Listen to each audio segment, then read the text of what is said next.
5 raisons pour lesquelles Dieu ne répond pas à tes prières. Je vous invite à écouter la vidéo jusqu'à la fin. Juste si tu ne te retrouves pas parmi les premières réponses, certainement tu te retrouveras parmi les dernières. Alors je t'invite déjà dès lors à patienter et à t'abonner pour plus de vidéos. Comme première raison, nous avons le manque de constance. Ceci est valable pour les personnes qui n'arrivent pas à être persévérantes dans la prière.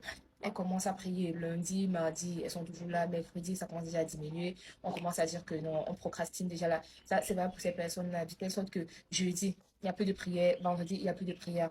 C'est comme ça. Souvenons-nous que le peuple d'Israël a prié pendant 7 jours pour pouvoir renverser les murs de Jéricho.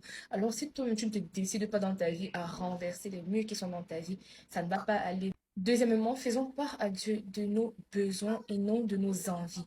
Une envie, c'est quelque chose dont on peut s'en passer. C'est juste genre, bon, j'ai vu quelque chose, je veux ça et c'est passager. Par contre, un besoin, c'est quelque chose de primordial. C'est quelque chose, si tu n'as pas ça, tu ne vas pas pouvoir t'en sortir. C'est pourquoi il est écrit dans Philippiens 4, verset 6.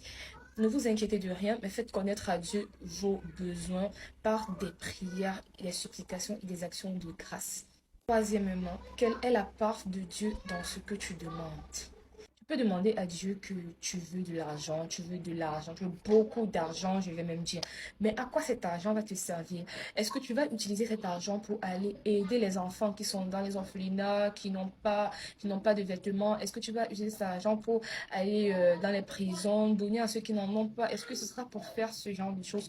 Ou bien l'argent que tu veux, c'est pour qu'on voie aussi que non, dans ta famille, tu as aussi de l'argent. On voit aussi que non, quand tu passes, tu pèses aussi, tu as la voiture et tout. Si c'est ça, d'autres tranquille. J'aimerais qu'on puisse se souvenir de Anne.